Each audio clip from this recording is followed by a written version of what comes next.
Hello students, this is Mukta Jain. Today we are going to start chapter photosynthesis in higher plants. In our previous video, we will discuss about experiment of photosynthesis, site of photosynthesis, pigments involved in photosynthesis, photosystem 1 and photosystem 2, photophosphorylation, electron transport system and C3 pathway or Calvin cycle. In this video we will discuss about C4 pathway या C4 cycle and H-Slack pathway. This pathway was worked out by H and Slack in 1965 and 1967, mainly operational in plants growing in dry tropical region like maize, sugarcane and sorghum etc. उस पर इन्होंने देखा था, carbon फिक्सेशंस किया था, उस पर study करी थी. It was first product by H and Slack. In this pathway, first stable product is 4-carbon compound that is called oxaloacetic acids, जिसको हम बोलते हैं. तो फर्स्ट स्टेबल जो कंपाउंड था C3 में था 3 फॉस्फोग्लिसरैल्डिहाइड 3 कार्बन मॉलिक्यूल्स का, और इसमें जो फर्स्ट स्टेबल प्रोडक्ट है oxaloacetic acid OAA 4 carbon compounds का oxalo acids. So it's called C4 pathway या C4 cycle. Plants have crane anatomy. Vascular bundles are surrounded by bundle sheets, cells arranged in weather-like manner. इसमें vascular bundles जो रहेंगे आपके arranged रहेंगे, bundle sheath cells arrange रहेंगी, characterized by large number of chloroplast, thick wall impervious to gases and absence of intercellular space. तो C4 pathway में जो हेस्टलेस pathway भी बोलते हैं, इसमें जो क्लोरोप्लास्ट रहेंगे आपके मेसोफिल सेल्स के are granal and those in the bundle sheath cells are agranal. ये दोनों इसमें रहेंगे. और क्रेनेज एनाटॉमी मतलब mesophyll cells and bundle sheath cells दोनों में ये साइकिल होती है, जिसको हम बोलते हैं क्रेनेज एनाटॉमी. तो primary acceptors is a 3 carbon molecules जो इसमें रहता है वो फॉस्फोफिनॉल पायरुविक रहेगा और present in the mesophyll cells में रहता है.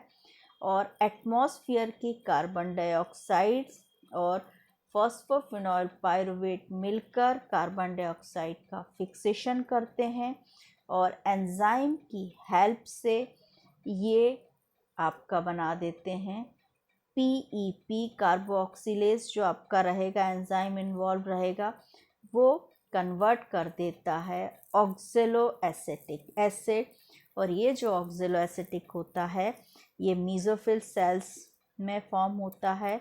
4 कार्बन कंपाउंड्स इसमें रहते हैं और ये मैलिक एसिड में कन्वर्ट होता है और एस्पेरेटिक एसिड्स में कन्वर्ट होता है, which is transport to bundle sheath cell.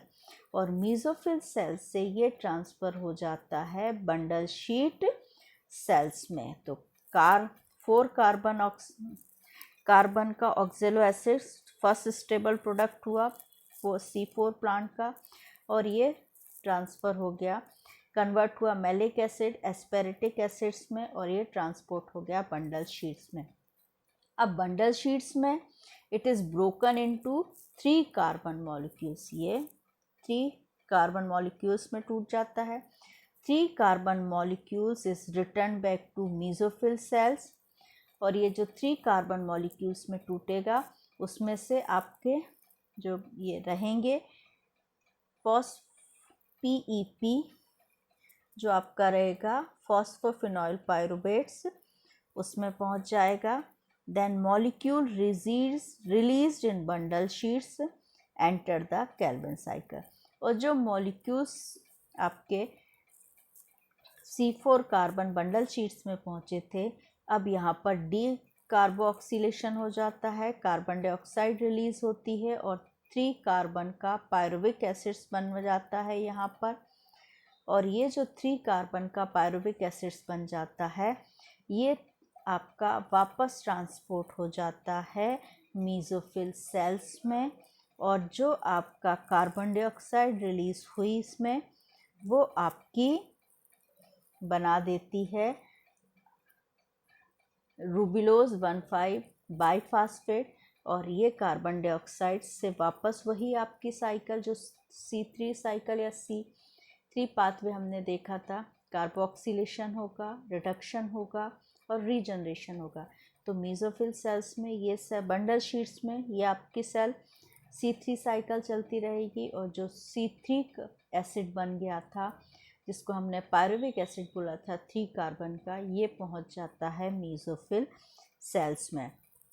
तो the molecules released in bundle sheath cells enter the Calvin cycle where enzyme is RuBisCO जो रहेगा, उसकी प्रेजेंस में C3 साइकिल जो है केल्विन साइकिल से वो चलेगी, और यहाँ पर बनेगा ग्लूकोज या शुगर।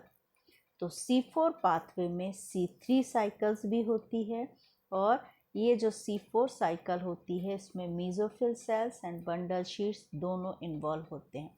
मीज़ोफिल सेल्स एपिडर्मिस के नीचे होती है, तो आउटर लेयर हुई मीज़ोफिल, और अंदर की तरफ होती है बंडल शीट्स, तो उसमें होती है ये C4 pathway. Look at the cycle H/SLAC pathway. देखिए एटमॉस्फेयर की कार्बन डाइऑक्साइड, ये मीज़ोफिल सेल्स हैं, और नीचे की आपकी बंडल शीट्स हैं। सो मीज़ोफिल सेल्स में एंटर हुई, यहाँ पर आपका फॉस्फोफिनॉइल पायरुवेट्स था जो कार्बन डाइऑक्साइड का फिक्सेशन करेगा, और आपका एक एसिड बनाएगा, बाइकार्बोनेट एसिड्स बना है ये HCO3, ये कार्बन डाइऑक्साइड का फिक्सेशन करके 4 कार्बन का ऑक्जेलो एसिटिक एसिड जो फर्स्ट स्टेबल प्रोडक्ट है C4 साइकिल का वो बना देगा, और फर्स्ट स्टेबल प्रोडक्ट जो है आपका मैलिक एसिड में कन्वर्ट होके एंटर हो जाता है, ट्रांसपोर्ट हो जाता है ये C4 एसिड्स, यहाँ आपका बंडल शीट में एंटर हो गया। अब बंडल शीट में एंटर होने के बाद इसका डी कार्बोक्सिलेशन होता है, कार्बन डाइऑक्साइड रिलीज हो जाती है, और 3 कार्बन का एसिड बन जाता है जिसको पायरुविक एसिड्स बोलते हैं। और ये जो आपका कार्बन डाइऑक्साइड रिलीज हुई, ये आपकी साइकिल चलती है C3 साइकिल जो हमने अभी प्रीवियस वीडियो में देखी थी। जो C2 है वो राइबोलोज बाईफास्फेट कार्बन डाइऑक्साइड का फिक्सेशन होगा, रिडक्शन प्रोसेस होगी और रीजनरेशन होगा। तो ये साइकिल आपकी बंडल शीट में चलती रहेगी, और जो C3 एसिड्स पायरुविक एसिड्स बना वो ट्रांसपोर्ट हो जाएगा आपका वापस मीज़ोफिल सेल्स में, रीजनरेट हो जाएगा, 3 एसिड्स बन गए, और ये 3 कार्बन एसिड्स आपके मिल जाते हैं फॉस्फोफिनॉल पायरुवेट्स में और बना देते हैं C4 साइकिल। तो इस तरीके से आपकी H/ पाथवे C4 पाथवे जो रहता है वो मीज़ोफिल सेल्स और बंडल शीट्स में कंप्लीट होता है, और इस तरीके से ये साइकिल कंप्लीट होती है। Now next is photorespiration. Photorespiration it is the light dependent process है जो oxygenation of the RUBP का ऑक्सीजनेशन होता है एंड रिलीज होती है carbon dioxide by the photosynthetic organs of plants में। तो फोटो रेस्पिरेशन आपका decrease the rate of photosynthesis when oxygen concentration is increase, यदि ऑक्सीजन का कॉन्सेंट्रेशन इंक्रीज हो गया फ्रॉम 2-3% टू 21%, तो ये जो होती है फोटो रेस्पिरेशन की प्रोसेस डिक्रीज हो जाती है। presence of light and higher concentration of oxygen result in the building of RuBisCO enzyme जो रहेगा वो हेल्प करेगा और ये रिलीज करता है with the oxygen to form, O2 को बना देता है। और RuBisCO plus phosphoglyceraldehyde PGA plus phosphoglycerate आपका रिएक्ट करेगा फोटो रेस्पिरेशंस में। This pathway involve chloroplast, peroxisomes and mitochondria, and photorespiration do not occurs in plants. Photorespiration जो रहेगा आपका, ये पाथवे जो रहेगा उसमें रहेगा। Next is C3 plants and C4 plants. C3 plants की बात करें तो the leaves do not have Kranz anatomy. Kranz anatomy मतलब जिसमें मीजोफिल सेल्स और बंडल शीट्स दोनों नहीं होती। तो C3 साइकिल जो होती है, C3 प्लांट्स जो होते हैं, photosynthesis occur in mesophyll cells, only mesophyll cells में होता है। और C4 जो होता है the leaf show Kranz anatomy in leaves, मतलब जिसमें mesophyll cells and bundle sheaths both होती हैं, वो C4 प्लांट्स में। तो ये साइकिल जो होगी वो आपकी C4 पाथवे में होगी। फोटो रेस्पिरेशन ऑकर्स होता है C3 प्लांट्स में and photorespiration does not occur in C4 plants, मतलब ऑक्सीजन इसमें रिलीज नहीं होती है, बट C3 प्लांट में फोटो रेस्पिरेशन होता है। और रुबिस्कोस जो रहता है is the first acceptors of carbon dioxide. RuBisCO is a enzyme, ये फर्स्ट एक्सेप्टर होता है कार्बन डाइऑक्साइड का।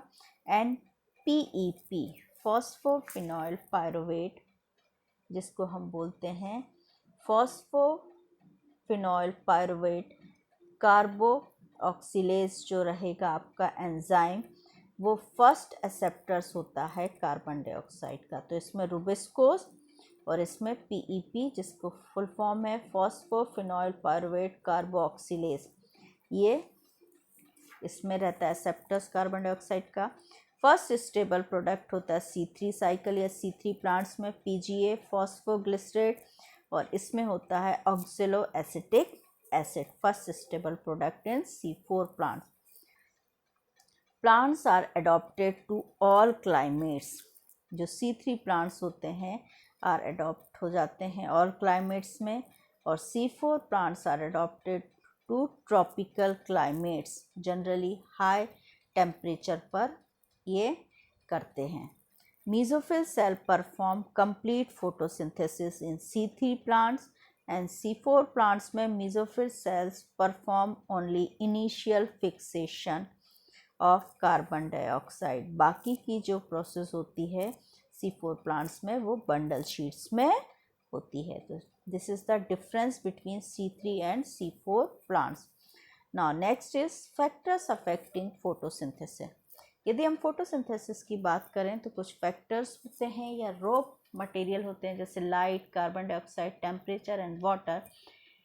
इनका लेवल यदि इंक्रीज और डिक्रीज होता है तो भी फोटोसिंथेसिस की प्रोसेस अफेक्ट होती है। फर्स्ट फैक्टर से light, as light intensity increase the rate of photosynthesis also increase until light saturation point. एक सैचुरेशन पॉइंट्स तक यदि लाइट उसको मिलती है तो फोटोसिंथेसिस की प्रोसेस भी इंक्रीज होती है।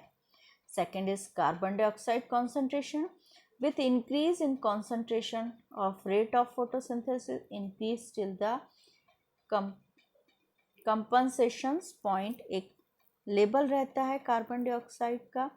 अगर उस कॉन्सेंट्रेशन तक कार्बन डाइऑक्साइड मिलेगा तो उसकी प्रोसेस इंक्रीज होगी, यदि उससे ज़्यादा होगा तो कार्बन फोटोसिंथेसिस की प्रोसेस पर इफेक्ट नहीं पड़ेगा। Next factor is temperature. It does not influence the rate of photosynthesis directly, but at higher temperature enzyme activity is inhibited due to the denaturation of enzyme which affect the dark reaction. यदि temperature बढ़ेगा तो dark reaction जो हमने देखी थी C3 cycle जो देखी थी उस पर अफेक्ट होगा, जिसकी वजह से फोटोसिंथेसिस की प्रोसेस पर ये डायरेक्टली तो इफेक्ट नहीं करेगा लेकिन उस पर इफेक्ट पड़ेगा। नेक्स्ट है water. Due to increase in amount of water, rate of photosynthesis does not increase proportionally as after saturation no more water is required during photosynthesis. Plants के लिए फोटोसिंथेसिस की प्रोसेस के लिए जितना वाटर की requirement है उतनी ही वो एब्जॉर्ब करता है सॉइल से, और यदि उससे ज़्यादा है तो वो उसकी फोटोसिंथेसिस की प्रोसेस पर अफेक्ट नहीं करता है। तो जितनी उसको रिक्वायरमेंट रहती है उतना ही वाटर वो एब्जॉर्ब करता है। ये हुआ factors affecting photosynthesis. Okay, our topic is complete. Okay, thank you.